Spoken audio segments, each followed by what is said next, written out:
Bien, buenos días. Comenzamos entonces esta penúltima sesión vallejiana con un panel dedicado a Trilce y Vallejo en otros autores y lenguajes.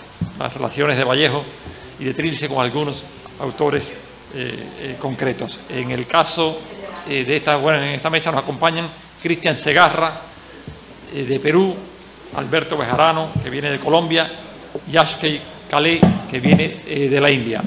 En el caso de Cristian Segarra, nos hablará sobre Trilce y en la masmédula, de lo impar a la mezcla, evidentemente, Vallejo y Girondo. Segarra es profesor, hizo su doctorado en la Universidad de California en Los Ángeles, es profesor en Colgate University y tiene entre sus libros un título que es El celuloide mecanografiado, la poesía cinemática de Westphalen, y ha escrito y estudiado poesía y narrativa peruana. Tiene también como poeta, es autor de 6 libros y una selección de su obra poética apareció con el título Objetos sin casta, poemas escogidos del 98 al 2009. Con el volumen Escena Primordial y otros poemas ganó el premio Copé de Oro en el 2005. Bienvenido, Cristian, adelante. Sí, muchas gracias a Jorge Fornet y a Casa de las Américas, a José Antonio Mazzotti. Es un gran honor nuevamente estar con ustedes compartiendo esta mesa, ¿no? Con tan distinguidos colegas y público, por supuesto. Entonces, lo que voy a presentar, ¿no?, es parte de un trabajo todavía que está en etapa preliminar, ¿no? Entonces va a ser más bien una indagación, una aproximación, espero que no tan fragmentaria, ¿no?, a un diálogo, ¿no?, poético. Hace un momento hablábamos, ¿no?, en las ponencias anteriores, ¿no?, me han servido también para contextualizar un poquito lo que quiero hablar, ¿no? El de, por ejemplo, Perla Masi hablaba, ¿no?, sobre esta idea de la síntesis, una dialéctica sui generis, ¿no?, esta imposibilidad de crear una síntesis, ¿no?, en el libro Trilce, ¿no?, más bien se arribaba a una suerte de rotura, ¿no?, rompimiento, a un espacio umbral, ¿no?, que se abre hacia otras posibilidades. Es algo que concuerdo y lo que me parece interesante de estos coloquios, ¿no?, porque uno puede dialogar con colegas que están trabajando más o menos en líneas similares, ¿no? Entonces, en mi caso concreto, no, por supuesto que no soy el primero que va a hablar sobre Girondo y Vallejo, lo han hecho ya otros críticos, pero pienso personalmente, ¿no?, es una opinión tal vez debatible, ¿no?, que Altazor, ¿no?, y en la masmédula, ¿no?, tal vez serían los más ilustres hijos, ¿no?, de esta familia vallejiana, ¿no?, que se hablaba hace un momento. Aunque bueno, claro, Huidobro tal vez contestaría, ¿no?, esta aproximación, ¿no?, con siempre su afán, ¿no?, de mostrar una prioridad, ¿no?, como vanguardista en la escena latinoamericana. Entonces también valdría la pena, ¿no?, como se mencionó hace un momento, ¿no?, leer estos diálogos, no tanto como influencia, sino como lo que llamaba Harold Bloom, ¿no?, angustia de la influencia, ¿no?, de qué manera estos poetas tipo Girondo o Huidobro en Altazor, ¿no?, leen o tergiversan, ¿no?, la posición del predecesor, ¿no?, que sería el gran Trilce, ¿no?, el universo trilciano.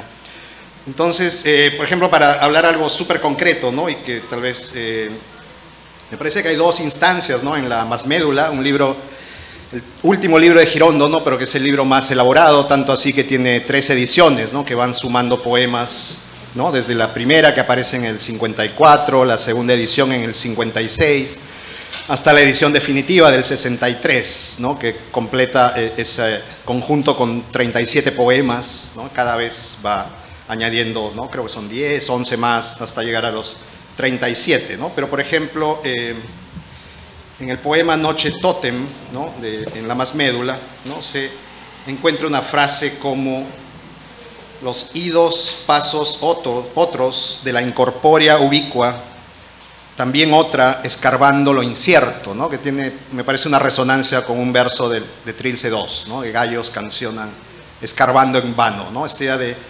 escarbar, ¿no?, en el magma, ¿no?, en este magma verbal, ¿no?, en ambos casos. Y otro giro vallejiano que me parece encontrar en la Masmédula está en el poema Postnotaciones, ¿no?, donde dice: entre restos de restas y mi prole de ceros a la izquierda, solo la soledad de este natal país de nadie me acompaña, ¿no?, que es el famoso poema 16 de Vallejo, ¿no?, donde habla de dame aire manco, ¿no?, dame aire, galoneándome de ceros a la izquierda, ¿no?, esta idea tal vez de lo infructuoso, ¿no?, de esa búsqueda, bueno, verbal, ¿no?, o lingüística, literaria. Entonces, para enfatizar, ¿no?, el tema concreto de la presentación, ¿no?, voy a trabajar en dos conceptos, ¿no?, el concepto de lo impar, que está en Trilce, ¿no?, y el concepto de la mezcla, ¿no?, que se presenta en la Masmédula, ¿no?, de qué manera tal vez hay una transición entre esas dos aproximaciones al fenómeno poético. Entonces, voy a presentar brevemente el argumento y después leeré fragmentos de los poemas y de algunos críticos que dialogan con más o menos lo que estoy tratando de expresar, ¿no? Se puede afirmar que una de las características más resaltantes del plano formal de Trilce radica en el uso de un lenguaje que se expresa en términos de choque o conflicto, ¿no?, literalmente. Esta dinámica se observa claramente en una de las premisas del libro, a saber, en una actitud de rechazo a la comodidad que trae un universo regido por la armonía, ¿no?, otra vez entre comillas. Al contrario, la voz lírica de César Vallejo prefiere enfocarse en un ambiente convulsivo de escenarios imperfectos, propensos a la disputa, otra vez un término de Vallejo, entre fuerzas antagónicas que configuran la dimensión de lo impar. Otra categoría similar sería lo terciario, ¿no?, que aparece varias veces en el poema, o tercer brazo, tercera ala, ¿no?, lo terciario, otro espacio que va más allá, ¿no?, de las dualidades, pero que siempre está eludiéndose, ¿no? ¿no?, exaltar lo incompleto, ¿no?, digamos que una de las premisas del libro, ¿no?, sería exaltar aquello que carece de simetría, porque su propósito es exaltar lo incompleto en un mundo agitado por confrontaciones antitéticas, ¿no?, como se manifiesta en el famoso poema, ¿no?, sobre la Venus de Milo con su brazo mutilado, ¿no? Por ahí estás, Venus de Milo, tú manqueas apenas pululando, entrañada en los brazos plenarios de la existencia, de esta existencia que todavía perenne imperfección. Rehusad y vosotros a posar las plantas en la seguridad dupla de la armonía. Rehusad la simetría a buen seguro. Intervenid en el conflicto de puntas que se disputan, en la más torionda de las justas, el salto por el ojo de la aguja, ¿no? Entonces, acá se ve claramente, para mí al menos, ¿no?, una de las premisas de Vallejo, ¿no?, esta lucha, esta confrontación, pero también este rechazo, ¿no?, a aceptar un mundo regido, ¿no?, por una falsa armonía, ¿no? Tamara Kamensain, ¿no?, por ejemplo, tiene una reflexión sobre este universo, ¿no?, con la que concuerdo, ¿no?, y dice: Vallejo se había enamorado perdidamente de los nuevos menos, ¿no?, esto de la resta, ¿no?, lo que resta, lo que le falta a este universo simétrico. Esos monstruitos surgidos de la nueva estética que afloraba de su poesía y que él miraba azorado. Los llamó nuevo impar potente de orfandad, porque escribiera lo que escribiera, a Vallejo en Trilce, nada se le apareaba, todo le salía restado, fin de cita. Entonces, interesa esta idea de lo impar, de la resta, ¿no?, de lo asimétrico o lo terciario, y para decirlo con una palabra vallejiana, ¿no?, de lo impar.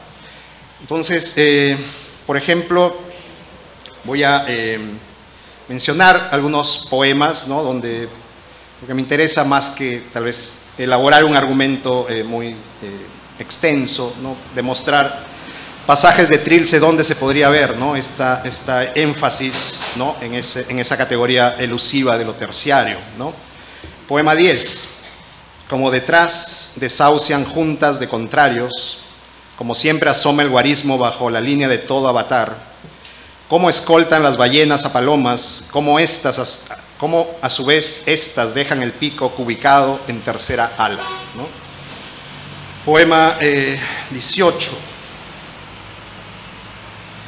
Y solo yo me voy quedando con la diestra que hace por ambas manos en alto, en busca de terciario brazo que ha de pupilar entre mi dónde y mi cuándo esa mayoría inválida de hombre, ¿no? También es la orfandad de la cual hablaba, ¿no?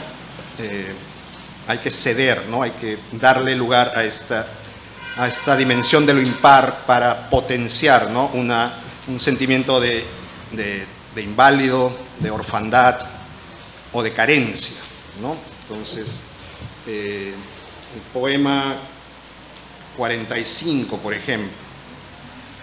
Y si así diéramos las narices en el absurdo, nos cubriremos con el oro de no tener nada y empollaremos el ala aún no nacida de la noche, hermana de esta ala huérfana del día que a fuerza de ser una ya no es ala, ¿no? Es siempre esa idea de algo que está por procrearse, ¿no?, que no está nacido pero que está en potencialidad, ¿no? Porque la idea de esta orfandad, ¿no?, es ser potente, o sea, es una categoría que potencia esa búsqueda, ¿no?, o esa acción de los gallos que están escarbando, ¿no?, continuamente y buscando algo ahí, ¿no?, en la médula tal vez del lenguaje, ¿no?, para parafrasear a Girondo. En el poema 54, ¿no?, ahí está referencia otra vez a, ¿no?, la disputa, el choque, ¿no?, entre categorías antitéticas. A veces doyme contra todas las contras y por ratos soy el alto más negro de las ápices en la fatalidad de la armonía, ¿no? Poema 6-8. Estamos a 14 de julio, son las 5 de la tarde, llueve en toda una tercera esquina de papel secante y llueve más de abajo hay para arriba, ¿no? Esta confrontación de la verticalidad, ¿no?, que tal vez en esta disputa perenne, ¿no?, como que altera el dinamismo de la lluvia, ¿no? Llueve ahora hacia arriba, o sea, siempre hay este desplazamiento del sentido, ¿no?, por estas categorías que están chocando, que están disputándose un lugar, ¿no?, en el terreno del lenguaje, digamos, para decirlo de esa manera. El poema 72 también me parece relevante, ¿no?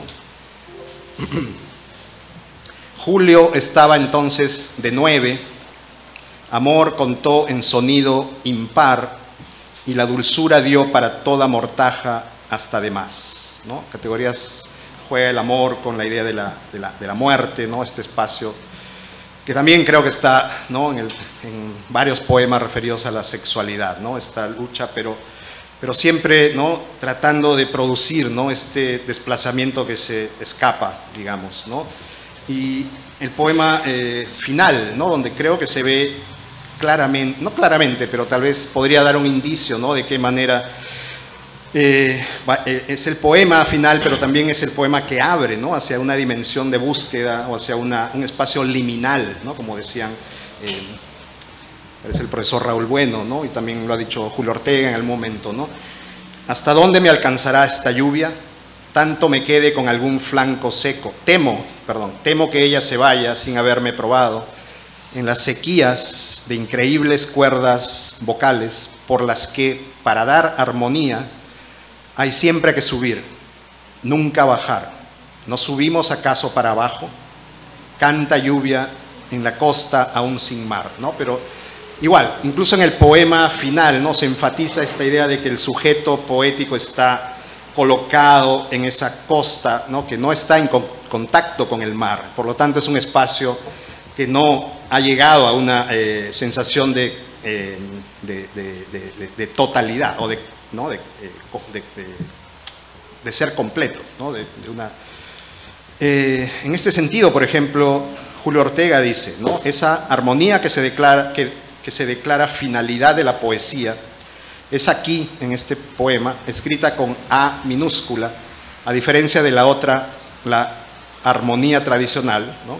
Vallejo la escribe con A mayúscula, que nos ofrecía la engañosa seguridad de la simetría. La nueva armonía que se busca fundamentar es asimétrica, contradictoria, insegura, un riesgo en sí misma. De la armonía con mayúscula a la armonía con minúscula, Trilce ha recorrido un infierno de varios círculos concéntricos para proponer su propio recorrido como un indicio abierto a la realidad que ahora asume con desnudez, ¿no? También esta idea de estar desnudos, ¿no? Frente a esta enorme posibilidad que se abre, ¿no? De continuar en este proceso de buscar, ¿no? Que creo que también está en Girondo, ¿no? Lo que propongo, más o menos para conectar un poquito con Girondo, ¿no? Es que podría arguirse, ¿no? Y eso es lo que trato de hacer, ¿no? Tal vez sin mucho éxito en este momento, es que en La Masmédula, ¿no? Oliverio Girondo somete al lenguaje poético a un intenso proceso de mezclar los elementos verbales para modelar una especie de magma verbal de ribetes absolutos, ¿no? Voy a citar el famoso poema La Mezcla, ¿no? Es el que abre La Masmédula, ¿no? No solo el fofo fondo, los ebrios lechos légamos telúricos entre fanales senos y sus líquines, no solo el solicroo, las prefugas, lo impar ido, sino la viva mezcla, la total mezcla plena, la pura impura mezcla que me merma los machimbres, el almamasa tensa, las tercas hembras tuercas, la mezcla, sí, la mezcla con que adherí mis puentes, ¿no? Me llama la atención esa idea de lo impar ido, ¿no? Que me parece que de alguna manera dialoga o está entroncando, ¿no? Esta nueva búsqueda, ¿no? Con lo que Vallejo mencionaba en Trilce, ¿no? Esta categoría que he mencionado, y este énfasis, ¿no? En este lenguaje de palabras mezcladas, ¿no? En este masma, o en este espacio medular, pero que está potenciado, ¿no? Por el prefijo más. No solo es en la médula, sino es en la más médula, ¿no? Yo veo en La Masmédula como un objeto, ¿no? Tal vez un cuerpo, pero no en el sentido de organizado, ¿no? No un organismo, ¿no? Tal vez un cuerpo sin órganos, ¿no? En el sentido de luz y Guattari, ¿no? En este espacio rizomático, ¿no? Donde uno entra por cualquier lugar, ¿no? Y se encuentra en este universo, ¿no? Donde las palabras, en base a los prefijos, ¿no? Los prefijos, ¿no? Son bastante importantes, ¿no? Los pres, los pos, los más, ¿no? Que crean ese espacio de antes, de después, ¿no? Estar en ningún lugar, pero en todos los lugares al mismo tiempo, ¿no? Entonces es la sensación, ¿no? Que creo que Girondo está produciendo con esta experimentación formal y verbal en La Masmédula, ¿no?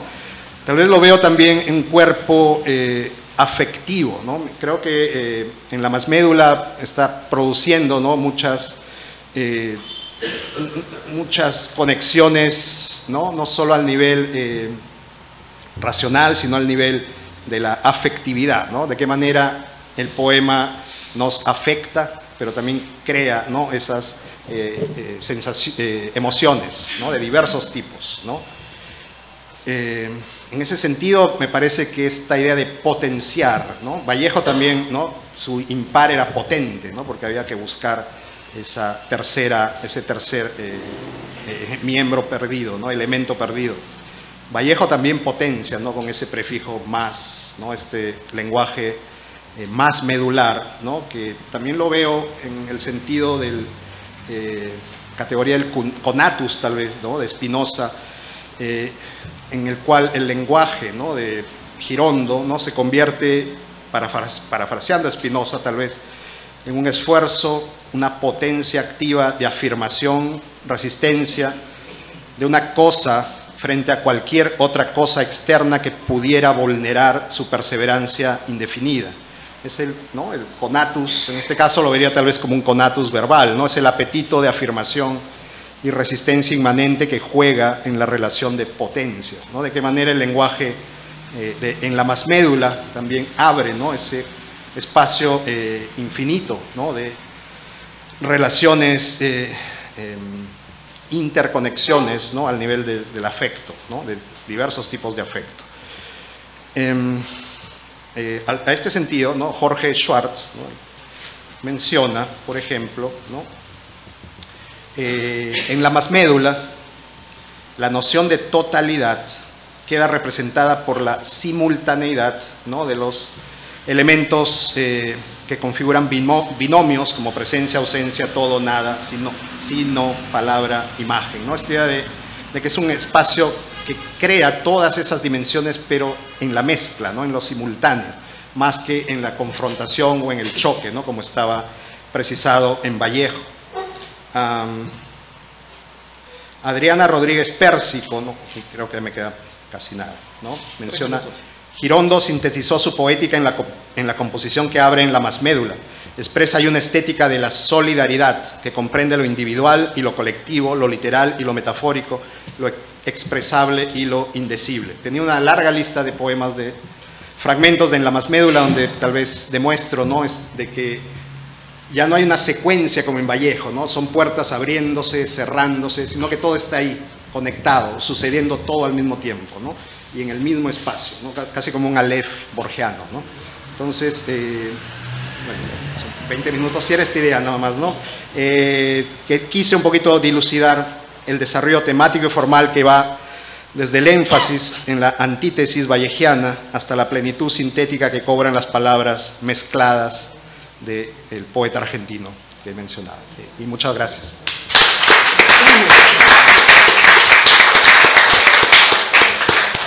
Bueno, muchas gracias a Cristian Segarra por invitarnos a leer a Vallejo en diálogo con ese otro grande de la vanguardia latinoamericana.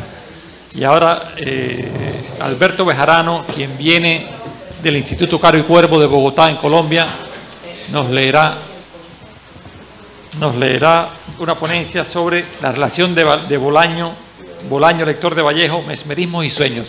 Bejarano es docente e investigador del Instituto Caro y Cuervo, como ya decía, que por cierto ha tenido una relación muy intensa con la Casa de las Américas, y precisamente los dos tomos de la valoración múltiple de Vallejo fueron coeditadas por la Casa conjuntamente con el Caro y Cuervo. Bejarano estudió en la Universidad de París 8, Filosofía y Estética, y entre sus temas de investigación, bueno, tiene en las principales áreas de trabajo un espectro abrumador, que es literatura comparada, artes contemporáneas, filosofía francesa, literatura hispanoamericana y portuguesa, y literatura colombiana. Cualquiera de nosotros se sentiría aplastado por esa capacidad tan abarcadora, y ha publicado un libro sobre archipiélagos e islas desiertas en clave francófona y una antología de estudio crítico de la revista Espiral de Bogotá. Bejarano, como otros de ustedes, ha traído algunos de estos materiales para la Casa de las Américas. Tiene también un título: Buscar puentes sobre los abismos, ficción e historia, en Roberto Bolaño, que es de alguna manera también el tema que tocará esta tarde. Adelante. Bueno, muchas gracias al poeta José Antonio por toda esta organización, a todos los colegas, a Casa de las Américas. Este piano viaja para adentro, viaja a saltos alegres, luego medita en ferrado reposo, clavado con 10 horizontes. Adelanta, arrástrase bajo túneles más allá, bajo túneles de dolor, bajo vértebras que fugan naturalmente. Otras veces van sus trompas, lentas ansias amarillas de vivir, van de eclipse y se expulgan pesadillas insectiles, ya muertas para el trueno, heraldo de los Génesis. Piano oscuro, ¿a quién atisbas con tu sordera que me oye, con tu madurez que me asorda? Oh, pulso misterioso. Este poema, que afortunadamente no ha sido leído en todo este coloquio, porque yo estaba desde el miércoles implorando que nadie llegara al poema 44 de Trilce para poder decir algo medianamente pues no nuevo ni original, pero algo medianamente lateral, digámoslo así, porque sin duda varios de nosotros hemos dicho acá y en los otros espacios que sienten un poco de vergüenza, de pudor ante tantos grandes lectores de Vallejo de tantos años y grandes especialistas. Entonces lo mío es modestamente una pequeña contribución de lectura comparada entre este poema de César Vallejo sobre ese piano misterioso y un poema de Roberto Bolaño, del joven Roberto Bolaño de 1980, que se titula El poema Nieve, que es un poema que prefigura varios de sus libros posteriores, entre ellos el homenaje que le hiciera Bolaño a los últimos días de César Vallejo en París, que se llama Monsieur Pan, en francés es el título original, que originalmente se llamó La senda de los elefantes, que son los últimos días de Vallejo en París muriendo de hipo. Otra curiosa conjetura de los últimos días de Bolaño y de Vallejo, de no poder hablar esos últimos días, igual que Kafka. Y Bolaño leyó mucho a César Vallejo, aparece en sus sueños, en su libro de sueños que se llama Tres. Dice Roberto Bolaño en ese libro, donde habla de, se leerá a César Vallejo en el año 2100, a propósito de lo que decía el compañero, no sé si era un seudónimo, Paolo de Lima, ¿es un nombre o es un seudónimo? Es que dijo tantos seudónimos que me quedó la duda.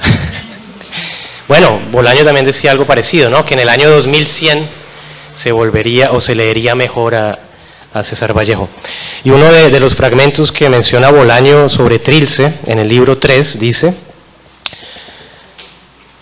Trilce comenzaba a arder, la espalda le escocía como si tuviera alas. Es decir, dice Bolaño que lo que arde es el libro, no el lector, y las alas le salen al libro, no al lector. Muy propio de Bolaño, y lo hemos escuchado también con varios colegas con respecto a Trilce. Entonces he querido comenzar con este poema de Vallejo, el número 44. A continuación voy a leer el poema de Bolaño, y tratando de recorrer lo que queda de esta ponencia, porque una de las desventajas o ventajas de hablar en la última parte de un coloquio es que pues uno ya tanto lo que tacha, que realmente es más lo que desescribe. El compañero de me pasó lo mismo, por eso nos encarta a veces acá. Voy a leer ahora el poema de Roberto Bolaño, que se llama La novela Nieve, donde he ubicado esta conexión y desconexión también con respecto al piano. O sea, lo que me ha interesado en esta pequeña ponencia es la mención al piano y cuál es la imagen del piano en los dos poemas. Entre otras cosas porque sabiendo que venía a Cuba por primera vez, recordaba el primer y único viaje que hizo Federico García Lorca, cuando hizo llorar y llover en Cuba con un piano en su famoso Son de Negros en Cuba. Entonces vamos ahora con el poema de Roberto Bolaño, que se llama La novela Nieve, que aparece en su libro La Universidad Desconocida. Mis trabajos literarios, 10 de abril 1980. Obsesionado por piernas en dormitorios donde todo es femenino, incluso yo, que asesino un aire de cajas y sabuesos momificados. No escritura en la cadencia de mis días, sin dinero, ni amor, ni miradas. Solo confidencias, dormitorios oscuros donde soy la media de seda, rodeado de canarios y hachas de luna. Sin embargo, cuando puedo hablar, digo, escribe cosas entretenidas, algo que le interese a la gente. Pianos abstractos en las emboscadas del silencio, mi propia mudez que rodea la escritura. Tal vez solo estoy ciego, arribando a una terminal donde mi talento pueda ser expresado por las trizaduras combustibles, mi propio cuello en la novela Nieve. Es un joven Roberto Bolaño que ha llegado recientemente a España después de pasar sus años intensos de poesía y muchos poemas inéditos que se publicaron en pequeñas revistas en México que están acá en la hemeroteca de Casa de las Américas. Y quisiera rebobinar solamente a un énfasis de un fragmento del poema de Vallejo, 44, donde se hace esta pregunta, y voy a repetir también el fragmento de Roberto Bolaño. Decía César Vallejo, piano oscuro, y le hace la pregunta al piano, ¿a quién atisbas con tu sordera que me oye con tu madurez que me asorda. Lo que más me llama la atención es tanto a quién se dirige la pregunta, como la composición misma de la pregunta con respecto a la sordera y el asordar. Y ahí me detengo un momento también en este fragmento final de lo que acabo de leer de Bolaño. Pianos abstractos en las emboscadas del silencio, mi propia mudez que rodea la escritura, para que tengan presente esto como un leitmotiv. Tienen en común también además estos dos poemas, que lo escriben a la misma edad, tanto César Vallejo como Bolaño, uno de 1922, como lo sabemos, y el otro de 1980. El piano es el personaje, es la figura, el testigo del poeta. Como dice Giorgio Agamben, el testigo es quien sobrevive para dar cuenta de lo que fue, crudamente. No es estático el piano, nos sugieren los dos poemas. El piano es el que viaja más allá o más acá del poeta. Me pregunto, ¿la imagen del piano evoca la mudez de la poesía frente a la música? Piano oscuro, piano abstracto. ¿Por qué mudez, dice Roberto Bolaño, y no silencio? ¿Por qué ruido y no sonido? ¿Hacia dónde viaja el piano?, se preguntaba César Vallejo. Hacia la mudez del poeta, le responde Roberto Bolaño. ¿Qué envuelve el piano?, se pregunta Bolaño. La mudez misma de la poesía. ¿Qué es la mudez? Quizá una indisposición hacia la palabra. Sombra del sonido, sombra del silencio, espacio intermedio entre la enunciación y el despojo. Destierro del logos, anunciación de la aurora de la muerte de Dios. Recordaba César Vallejo en El hombre moderno, en sus crónicas, recordaba él mismo, en algún verso de Trilce he dicho, haberme sentado alguna vez a caminar. Es el poema 105. En el rincón aquel, que no es un bolero, donde dormimos juntos tantas noches, ahora me he sentado a caminar. Es un poco el símil que busco rastrear acá con respecto a la música y al piano, así como dice sentarse a caminar, también es sentarse a desoír la música, sentarse a desoír el sonido, a desoír el piano, no a escuchar, sino a ser asordado por el piano. El mudo calla porque no puede hablar, no porque no quiera hablar. El mudo está rumiando, como decía Nietzsche, hacia adentro las palabras. Quiere decir y solo le sale espuma. Como Buster Keaton, le aterra hablar. Si pudiera hablar, solo diría, como Buster Keaton cuando habló en el cine sonoro, 3 palabras, la misma palabra repetida: paso, paso, paso. Ni siquiera diría preferiría no hacerlo. Una cosa es hacer tartamudear el lenguaje, como Samuel Beckett, como Artaud, como Deleuze, que citabas tú. Y otra cosa es la mudez. ¿Qué acción es solo mudear, sin el tarta? No tartamudear, sino mudear. El mundo, en el mudo, es contra ruido. No quiere, no puede el mudo agregar nada más al mundo. El mudo no espera proferir una palabra precisa. El mood del mudo es suspender lo trastabillado. El tartamudo cojea de más. El mudo es aparentemente inacción, solo surfeo inútil. La mudez es agazapamiento. ¿Qué misteriosos oficios nos traen entonces estos dos poemas? Estos dos pianos. Me pregunto, no tengo la respuesta tan clara, si acaso son dos pianos, o si Bolaño tenía la conciencia a la hora de escribir ese poema, a la hora de escribir Monsieur Pan, a la hora de escribir Los sueños con César Vallejo, a la hora de aparecer como personaje en Los detectives salvajes y en muchos de sus poemas, si Bolaño entendía ese piano de César Vallejo en este poema de la misma manera, o si son dos pianos distintos. ¿De qué piano estamos hablando? Piano oscuro, hermético e inacabable, como la definición misma que sugiere Vallejo, retomando en clave, quizá una de las pocas veces, la palabra heraldo en el poema 44. Este piano es un heraldo de los Génesis. ¿Cómo rodear este verso? ¿Puede acaso rodearse, rozarse? El piano es sordo, dice César Vallejo. El piano asorda.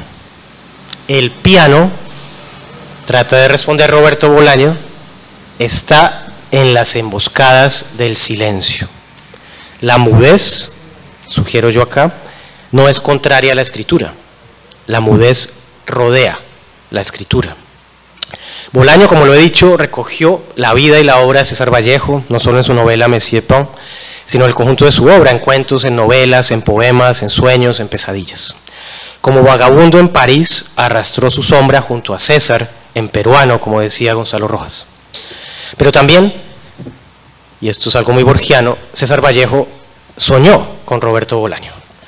Y como cada autor prefigura sus precursores, encontré una cita lateral muy curiosa en el libro de César Vallejo Contra el secreto profesional, en la página 37, para quien quiera verificarla, si no es muy borgiano, que no diga que me estoy aquí haciendo un juego extra literario, donde aparece un sueño en parte de César Vallejo que prefigura a Roberto Bolaño. Dice César Vallejo: un detective que figura en una novela de Chesterton, empeñado en encontrar el lugar donde se ocultaba un criminal, dio con él, guiado y atraído por ciertos detalles raros que ofrecía en su arquitectura la casa donde estaba escondido el delincuente. Esta especie de señuelo de César Vallejo, para mí, es otra manera de escribir para el futuro, como decía Walt Whitman, para los poetas futuros, porque esto que menciona César Vallejo es lo que va a hacer Roberto Bolaño en la novela Estrella Distante. Esa es realmente el hilo conductor de cómo ese detective busca a ese criminal que aparece también en la literatura nazi en América. Y también dice en el mismo libro César Vallejo: quería perderme por falta de caminos, amanezco en el mundo y con el mundo, en mí mismo y conmigo mismo. En buena medida eso es la obra de Roberto Bolaño, Los detectives salvajes, perderse por falta de caminos. No encontrarse en los caminos, sino perderse porque no hay caminos. También es muy kafkiano, es algo que aparece mucho en Kafka en su libro Contemplación. En esta última parte, para ser breve, voy a omitir también varios aspectos. Algunos están acá en mi libro, que fue mi tesis de doctorado en Francia hace algunos años y que he traído algunos ejemplares sobre Roberto Bolaño, una lectura comparada, y esto que estoy compartiendo con ustedes hace parte del segundo libro. Recordemos simplemente, para terminar, en la novela Monsieur Pan, La senda de los elefantes, que se trata de un juego mesmerista. Recordemos que el mesmerismo fue una tradición de principios del siglo XIX que aparece en lo precursor del psicoanálisis con respecto a la hipnosis, a la sugestión, y sobre todo en un cuento de Edgar Allan Poe que se llama Revelación mesmérica, que es esa invocación de la muerte y de un diálogo a través de la muerte, que es lo que yo encuentro entre César Vallejo y Roberto Bolaño, de ida y vuelta, como lo he tratado de mostrar acá. Y en la novela, el personaje principal, Pierre Pan, está tratando de curar a César Vallejo de hipo en esa París a punto de empezar la Segunda Guerra Mundial.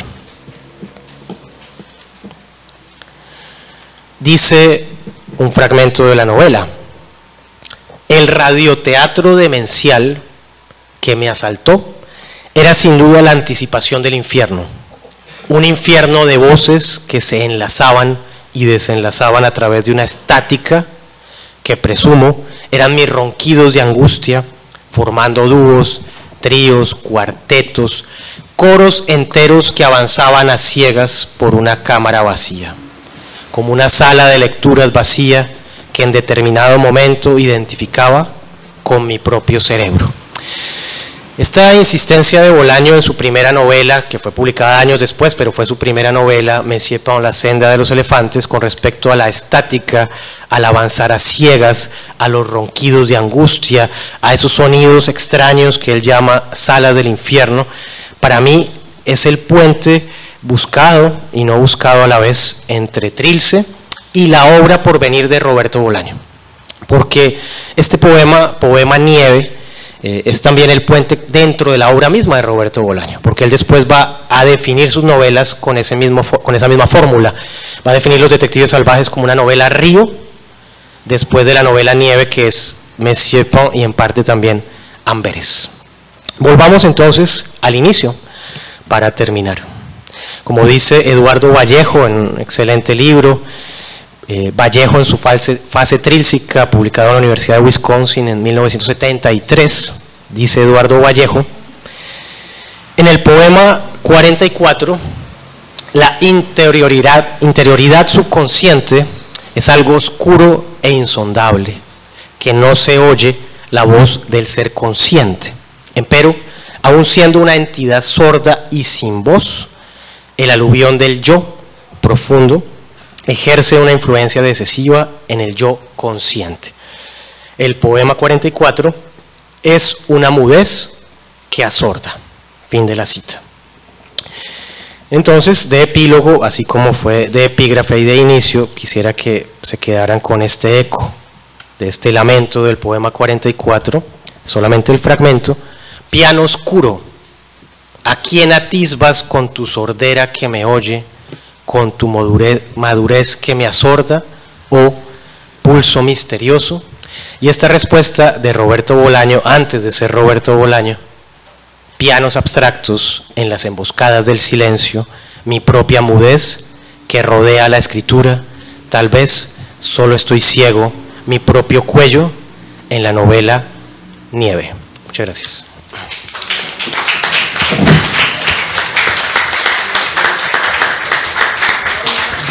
Muchísimas gracias, Alberto Bejarano, por esta provocadora circularidad, que nos motiva a leer de una manera nueva también algunos de los textos de Vallejo. Y cierra esta mesa ya un poco esta jornada, esta sesión un poco larga, Akshay Kalle, es hispanista indio. Él estudió filología hispánica en la Universidad Jawaharlal Nehru y tiene varios textos, varios trabajos sobre poesía hispanoamericana, sobre poesía centroamericana. También ha traducido, dice, veo que es la primera traducción a la lengua maratí. Ustedes saben que la India es un universo de lenguas. Es la primera traducción a la lengua maratí directamente del español de una selección de poemas de Neruda y también de la novela Los Siete Locos de Roberto Alta. Así que tiene una relación intensa con la literatura hispanoamericana. Ejerce también como docente en el Instituto Cervantes, donde ha impartido precisamente conferencias sobre César Vallejo. Kalle nos va a hablar de quién, obviamente poético, quién Vallejo va a cantar en adelante el diálogo entre la poesía vanguardista de Dilip Chitre y César Vallejo. Vale. Muchas gracias. Bueno, en primer lugar, agradecer a Casa de las Américas, Jorge, por brindarnos este espacio tan maravilloso y tan mítico, ¿no? Porque para mí ha sido como un sueño que se ha cumplido, estar aquí en Casa de las Américas y tener la oportunidad de presentar ante ustedes un vallejistas de eminencia. Y claro, no hubiera sido posible sin el apoyo de Dr. Mazzotti, que yo al pobre le envié varios correos como para finalizar la participación y todo, y ultimar otros datos. Pero bueno, muchas gracias a todos, a la Vaca es Poesía, que también es uno de los organizadores, y bueno, la Asociación Internacional de Peruanistas. En resumen, bueno, han sido unas jornadas intensas, pero muy enriquecedoras. Bueno, el tema, como, sí, por favor. He preparado una presentación porque creo que es indispensable para mi ponencia. Sí, claro. Lo que yo he intentado, bueno, un poco a la manera del compañero, ¿no?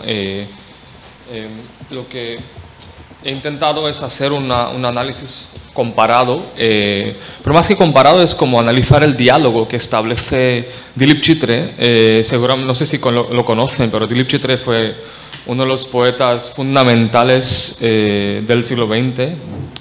Escribió en maratí. Ahora voy a explicar un poco para que se ubiquen un poco que En India hay como 24 lenguas oficiales y el maratí es una de esas lenguas oficiales que tiene la misma escritura que el sánscrito o el hindi. Yo hablo el hindi también porque ya llevo varios años viviendo en Delhi, pero el maratí es mi lengua materna. Y es curioso que, y claro, se habla en Maharashtra, que está, bueno, es el estado en el que se encuentra Mumbai. Entonces, seguro que conocen Bombay, entonces la lengua de esa región de la India, que también cuenta con, no sé, muchos millones de habitantes, creo que es la, no sé, 1/10 lengua más hablada del mundo, algo así, no estoy seguro, pero sí, se habla bastante. Pero curiosamente, claro, la poesía en maratí no ha tenido mucha difusión, aunque hemos contado con dos principales figuras de la poesía así vanguardista y poetas bilingües, Dilip Chitre y Arun Kolhatkar, que era también su coetáneo. Ahora, Dilip Chitre lo que hace, y claro, es la figura fundamental de la vanguardia, de la poesía vanguardista en maratí, pero es increíble que Dilip Chitre haya dedicado todo un poemario a César Vallejo. Ahora, el tema de Vallejo en India no es un tema, o sea, su poesía se estudia, pero hay pocos trabajos, escasean las traducciones, de hecho, directas. Creo que solo hay 2 antologías. Salió una antología en el año 2010 a cargo de Dr. Ganguly, también de la Universidad Nehru. Y curiosamente en el prólogo, él menciona la influencia de Vallejo, las traducciones al hindi, al bengalí y al urdu, pero no menciona nada acerca de este poemario singular que se le dedicó a Vallejo. Octavio Paz, Neruda, como los grandes fundadores de la nueva poesía latinoamericana, han tenido mayor presencia sin duda en India. Ha habido traducciones directas de Neruda y Paz, de Borges también alguna que otra cosa, ¿no? Pero de Vallejo no había así, no hay nada así sustancial, hasta que yo en el año 2014, casualmente, o sea, estuve en la biblioteca de otro poeta maratí, bueno, un poco más joven que Dilip Chitre, que se llama Satish Kalsekar, falleció hace poco, tenía una biblioteca impresionante en su casa, y vi un libro donde ponía 10 por 10, Daha by Daha, en mi lengua materna, 10 por 10, y luego veo que es un poemario dedicado a Vallejo, ¿no? Entonces, el descubrimiento de este poemario ya fue una de esas casualidades muy fortuitas y afortunadas, diría yo, ¿no? Lo descubrí así y, claro, ya no hay ejemplares y se volvió a publicar la poesía completa de Chitre. Entonces, ahí es como yo pude acceder a esos poemas. Son 10 traducciones. De los poemas de Vallejo al maratí, a mi lengua materna, que ya les pondré para que tengáis una idea, para que tengan una idea de cómo es mi lengua, ¿no? También. Son 10 traducciones, bueno, 11 traducciones y 11 poemas originales de Chitre dedicados a Vallejo, ¿no? En diálogo con Vallejo, interpelando al poeta peruano. Entonces, claro, ¿por qué precisamente Vallejo? Yo creo que esa es una de las preguntas que primero intentaré aclarar, ¿no? ¿Por qué Chitre habrá elegido a Vallejo, le habrá dedicado todo un poemario en el año 1983? Ahora, por las fechas, no estoy seguro en qué traducción al inglés se habrá basado. Yo creo que ahí los vallejistas me podrían ayudar un poco, pero es complicado, ¿no? Todavía no he podido como dar con la traducción, ni lo menciona por otra parte, ¿no? Solo pone los títulos de los poemas, y en el caso de los poemas de Triple C, precisamente que son los poemas 14, 16, 18, 33 y 45. 5 poemas de Trilce forman parte, o sea, de las traducciones, ¿no? de los 11 poemas. Entonces Trilce juega un papel fundamental en las traducciones, en los poemas elegidos, y es curioso que no menciona ni siquiera los nombres por el número, ¿no? Solo pone Trilce, yo creo que 14, sí, solo menciona por nombre por número, perdón, a Trilce 14, ¿no? Y los demás, claro, yo tuve que cotejar y comparar, estudiar las traducciones para dar con los poemas. Luego hay traducciones de un hombre pasa con pala al hombro, de poemas humanos, Massa, un pequeño responso a un héroe de la República de España, aparte de mí, este Caliz, y Araña, creo que sí, también entra Araña de los heraldos negros. Y claro, también Piedra Negra sobre Piedra Blanca, está traducido al maratí.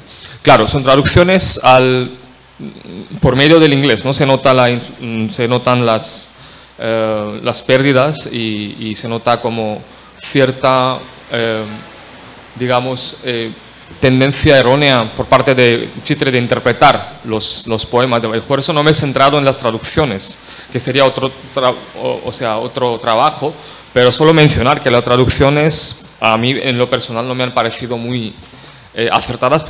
Sirven como una buena introducción, a manera de introducción están bien, pero claro, es lo que pasa con la traducción a las lenguas indias. La calidad, en comparación con los textos en inglés, por ejemplo, si comparamos con las traducciones de Clayton Eshleman o incluso las últimas que han salido, la calidad deja mucho que desear. Y hay mucha pérdida de sustancia poética. Entonces, lo que yo quería empezar con un poco explicando el trasfondo, que Vallejo precisamente fue elegido por Chitre por su propia condición de poeta vanguardista. Y el siguiente, por favor. Sí. Entonces, como pueden leer ahí, que Chitre sacó una antología de la poesía maratí allá por los años 45, ¿no? Y esta antología todavía es una de las antologías principales de la poesía en maratí. Y claro, aquí dice algo que yo creo que es muy importante para los fines de, los fines de mi investigación. Voy a leer. Uno de los acontecimientos que le siguieron a la última guerra mundial fue la revolución del libro de bolsillo en la industria editorial, la cual tuvo un impacto profundo en el crecimiento de la literatura maratí, si bien no se ha llegado a valorizar del todo. La revolución del libro de bolsillo coincidió asimismo con una actividad febril en la traducción. La literatura de todo el mundo empezó a traducirse de manera competente al inglés, es lo mismo que he mencionado, Chitre también dice lo mismo, ¿no? De manera competente al inglés, creo que la palabra eso es clave, ¿no? Y se hizo disponible de inmediato en forma de los libros de bolsillo baratos. Esto casi de repente desató una tremenda variedad de influencias cruzadas. Las influencias iban del griego clásico y el chino a idiomas contemporáneos como el francés, el español, el alemán, el ruso y el italiano. El proletariado intelectual, que fue el producto del aumento de la alfabetización, entró en contacto con tales diversas influencias. Se creó un contexto panliterario, y esto allá por los años 60, ¿no? Por los años 70, cuando Chitre escribe este prólogo muy importante, y ahí es donde yo creo que entra en contacto con traducciones de Vallejo al inglés, y hay un importante equipo de traductores que lo traducen al maratí, ¿no? En estas revistas pequeñas, se llama el movimiento de las revistas pequeñas, ¿no? Esta es la portada de una de las revistas, la siguiente por favor.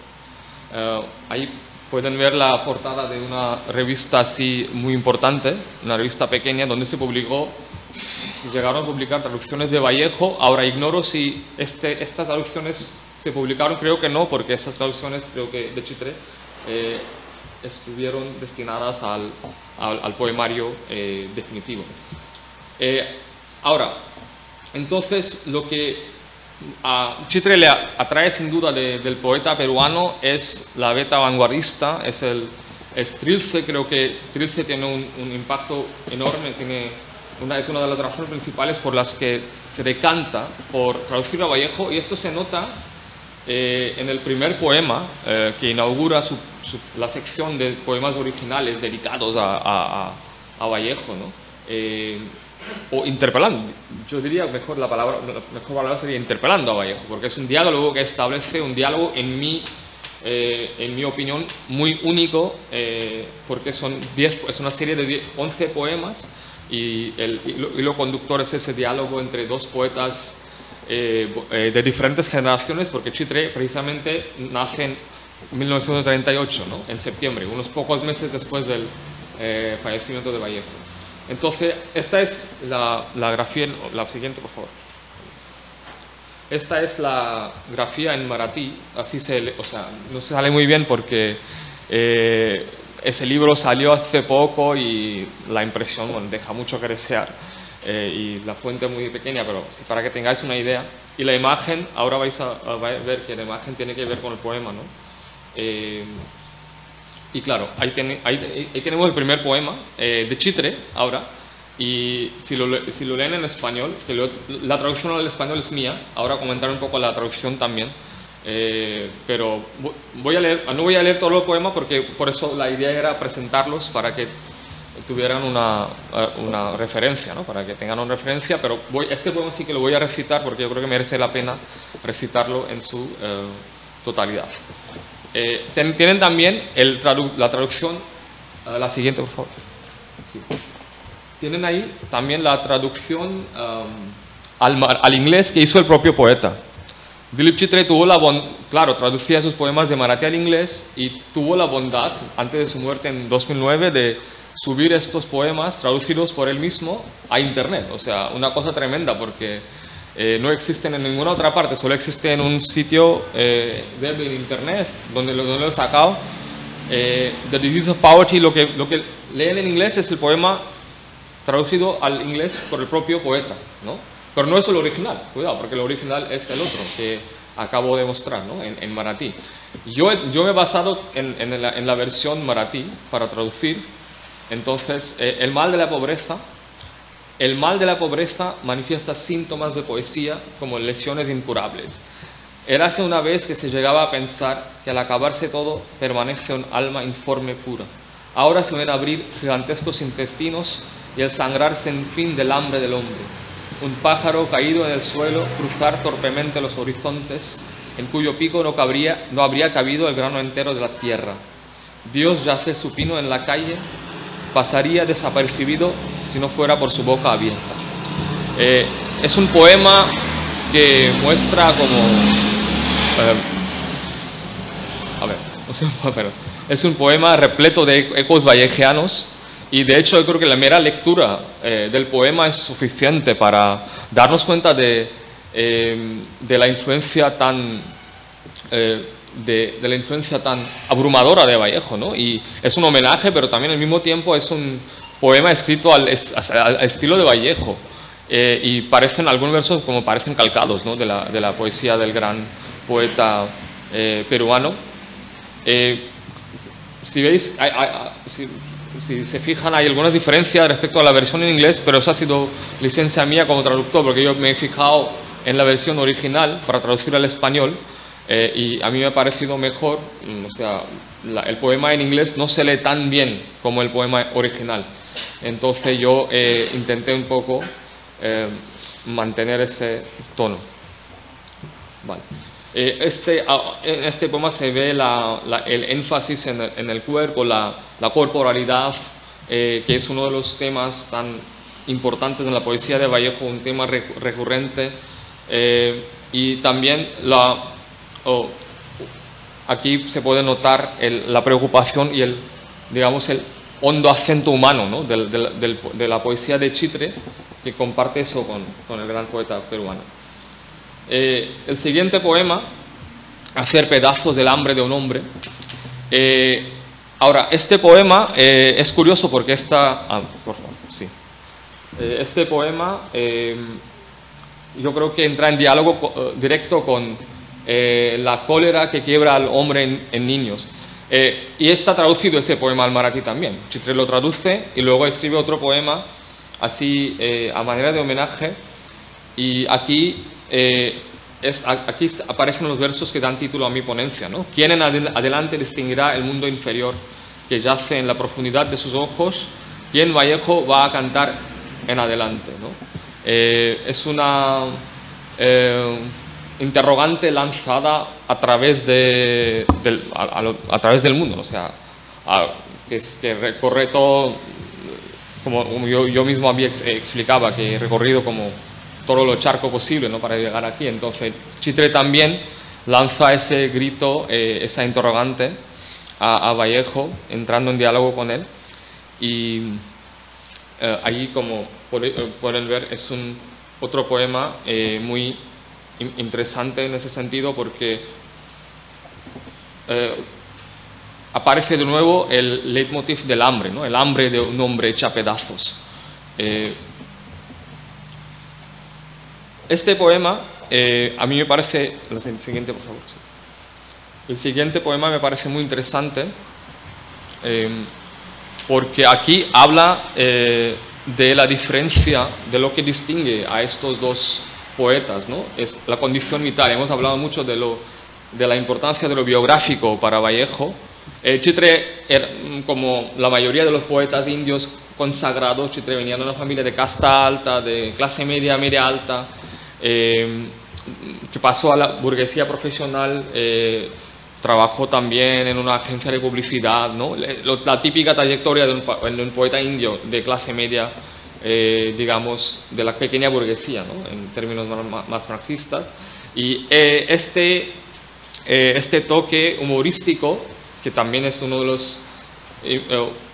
hemos hablado de eso, de el humor, ¿no?, como una de las claves de la poética vallejiana, ese toque humorístico, este distanciamiento, autodistanciamiento irónico se percibe en este poema, donde Chitre dice que la diferencia entre nosotros es tan solo esta: cuando ves un pedazo de pan se te abren bocas hambrientas ante los ojos, mientras que yo en la cárcel del hambre procuro dar con la pureza en el estómago pensando en una copa de vino.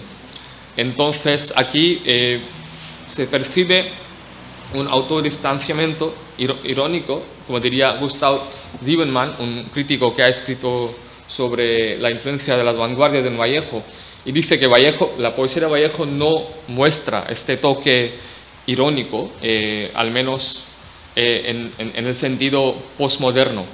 Pero Chitre aquí sí toma unas licencias y hay un como toque lúdico a este poema, que tiene este poema, y aún así yo creo que el tema de la vanguardia, del vanguardismo, es importante porque, como dice Terry Eagleton, y voy a citar en inglés, porque es una cita muy interesante, what is parodied by postmodernist culture is the dissolution of art into the prevailing forms of commodity production is nothing less than the revolutionary art of the 20th century avant-garde, ¿no?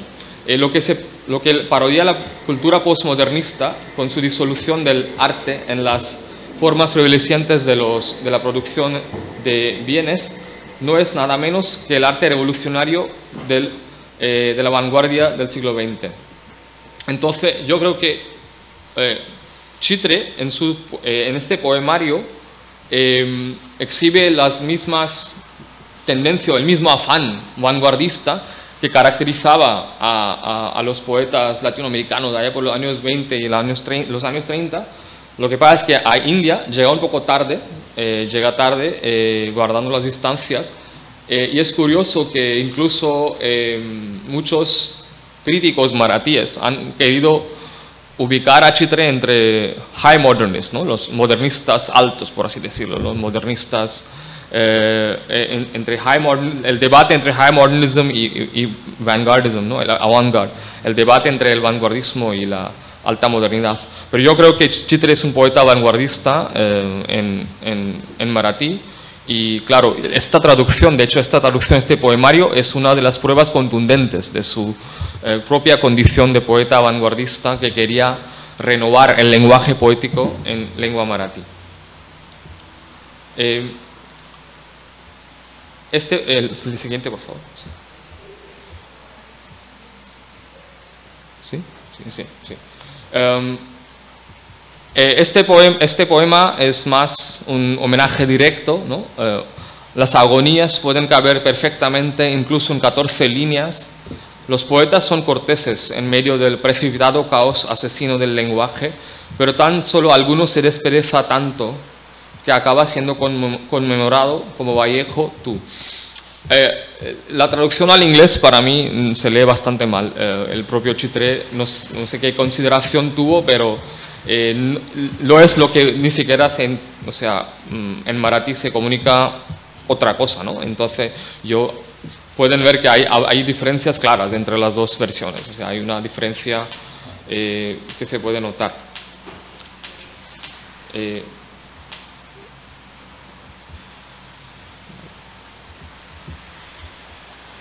El siguiente, por favor. Claro. Aquí volvemos a uno de los temas principales, el leitmotiv de la poesía de Vallejo, que es el sufrimiento, ¿no? Y el sufrimiento, ahí yo quisiera citar a Teodoro Adorno, al filósofo Teodoro Adorno, filósofo y crítico, gran crítico literario también, ¿no? Que dice que no hay historia universal que conduzca de lo salvaje a lo humano, pero hay una historia universal, hay un hilo conductor que nos lleva hasta la bomba atómica, ¿no? Y ese absoluto, ese todo, que nos da con treguas ocasionales del absoluto del sufrimiento, ¿no? Entonces, ese sentimiento, esta honda preocupación por la miseria circundante, ¿no? Y por el sufrimiento humano que es palpable en India, ¿no? En India es lo que digo siempre, que se nota, ¿no? Está a la vista, no se oculta en ninguna parte. Entonces Chitre, en su propia condición de poeta vanguardista, aunque sea de clase media alta o de la pequeña burguesía, tiene esa preocupación constante, y que yo creo que es también algo que le atrae en Vallejo. Voy a leer el poema. No se me ocurrió nunca escribir un poema tan abarcador como la pobreza, ya que la agonía de cada uno tenía sus propias espinas de existencia particular para tener la historia a una distancia. Estas espinas Vallejo son el traje original del hombre, y la piel es su estilo bajo el cual yace inseguro, tan indefenso que nadie lo percibe, el dolor verdadero, impersonal que sufre. Entonces, otra vez vemos esas reminiscencias, esos ecos vallejianos en este poema. Sí, solo voy a terminar con dos versitos aunque he mencionado, claro, la influencia de Trilce, creo que la influencia también más importante sobre estos poemas es de poemas humanos.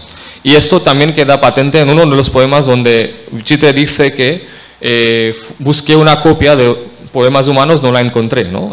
Por algo se lee el verso. Y claro, entonces escribe un poema, que no lo he traducido en su totalidad. Siguiente, por favor. Siguiente. Sí.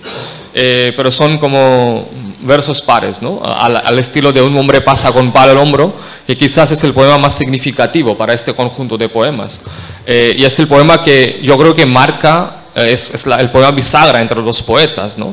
Y por eso Chitre escribe un poema así, parece como un calco de Vallejo, ¿no? En la forma también. Y en maratí es igual, ¿eh? O sea, no tengo ahora la imagen, pero se ha escrito igual así, manteniendo el formato y la digamos, la manera de las estrofas y tal, ¿no? Versos así, couplets. Y solamente quisiera como enfatizar estos versos de When our teacher is explaining prosody to us, trains of the Central Railway are running 4 hours late. ¿No? Mientras nuestro maestro nos explica la prosodia, los trenes de la red ferroviaria central tienen un retraso de 4 horas. Este es un guiño al famoso poema que todos conocemos de Vallejo, ¿no? Cómo hablar del no yo sin dar un grito, y un albañil cae y ya no almuerza, ¿no? Y con qué fuerza hablar de la tropa, cómo innovar la tropa. Entonces vemos esas mismas preocupaciones entre los dos poetas. Y pues nada, finalizo mi ponencia y solamente haciendo referencia a esta a este afán vanguardista, pero no exento de la preocupación social, ¿no? Algo que siempre se ha dado en pensar que está reñido, pero que Vallejo, como dice Roque Dalton también, ¿no? Vallejo supone como la sublimación de la poética de compromiso. Y la poética de compromiso, para mí, yo lo definiría en términos de un compromiso también con el lenguaje, con la renovación del lenguaje.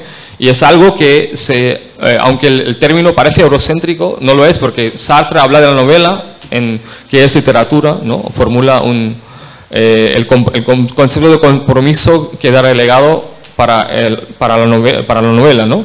Pero los poetas desde India, desde América Latina, César Vallejo, Roque Dalton, Dilip Chitre y otros poetas maratíes también, han intentado reformular una poética de compromiso, ¿no? Cómo se puede pensar en términos teóricos acerca del compromiso, y también han escrito poemas que lo objetivizan. Muchas gracias.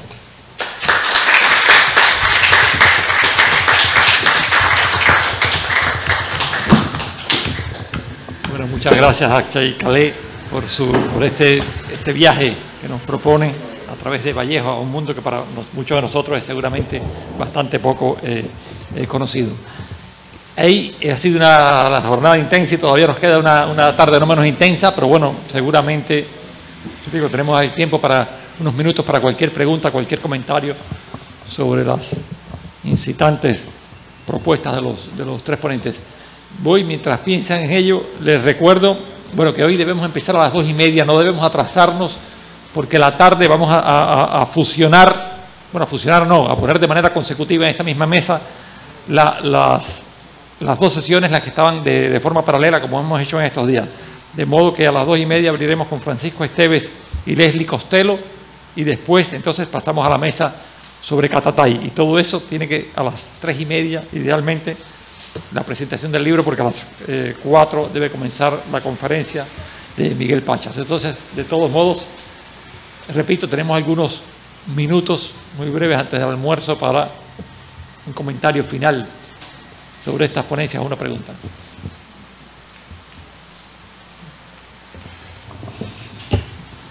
Sí, allá, Enrique Cortés. Sí, disculpa, no sé si estabas cuando lo dije por la mañana. Necesitamos, por favor, agradeceremos que hables para el micrófono para que no se pierda la pregunta.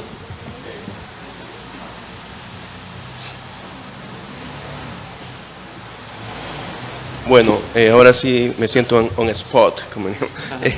No, solo quería agradecer al último ponente por esta presentación tan fascinante sobre la circulación de Vallejo como poeta, ¿no? Universal, en el sentido que Vallejo imaginaba el alcance de su poesía, ¿no? Y eso es muy interesante y creo que se conecta bien con lo que todos ustedes han dicho en este panel, que va leyendo correspondencias, ¿no? con otros autores, otras épocas, ¿verdad?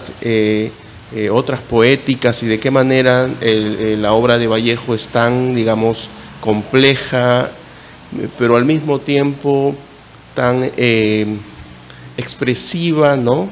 De la manera que otros pueden reescribirla en cierto sentido, ¿no? Entonces eso, muchas gracias.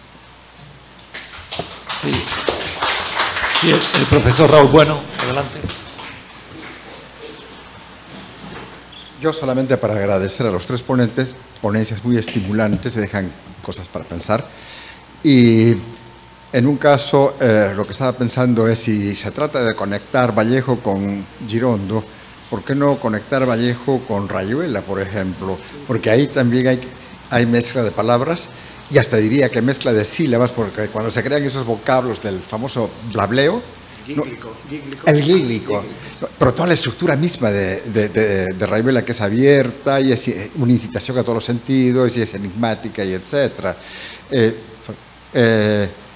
Prometió leer en la lengua maratí. Era eso. Le prometiste leer en la lengua maratí.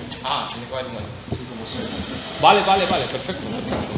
Oye, sí, de hecho, por eso lo puse ahí para bueno, que no hubiera... Disculpa, quizás va a ocurrir por primera vez en la historia de Cuba, supongo, desde que emergió la isla, que se va a terminar una sesión en lengua maratí. Entonces yo propongo que ya después de esa lectura cerremos para que quede como un momento único en la historia de la isla. Broche de oro. Vale, vale. Sí. Bueno, es el mismo poema, ¿no? El mal de la pobreza, que a mí me parece el mejor poema del conjunto, ¿no? Y dice, pobreza es daridrya en marathi. Entonces, दारिद्र्याच्या रोगाला कवितेची लक्षणं फुटतात असाध्य जखमांसारखी. पूर्वी वाटायचं की सर्व संपल्यावर एक निराकार तेजस्वी आत्मा उरतो. आता दिसतोय एक अजस्त्र कोसळा आणि माणसाचं कायम आणि माणसाची कायम भळभळणारी भूक.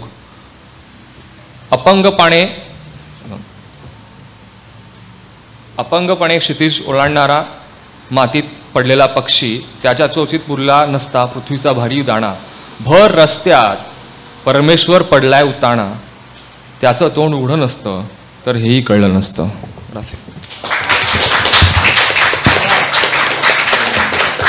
Es un tono muy conversacional, ¿no?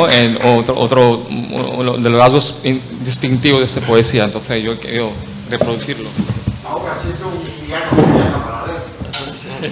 Bueno, como no hay nadie que supere eso, ya nadie va a llegar más allá que el maratí. Entonces, bueno, nada, muchísimas gracias a todos, a los tres ponentes y a todos ustedes por su presencia y nos vemos a las 2:30.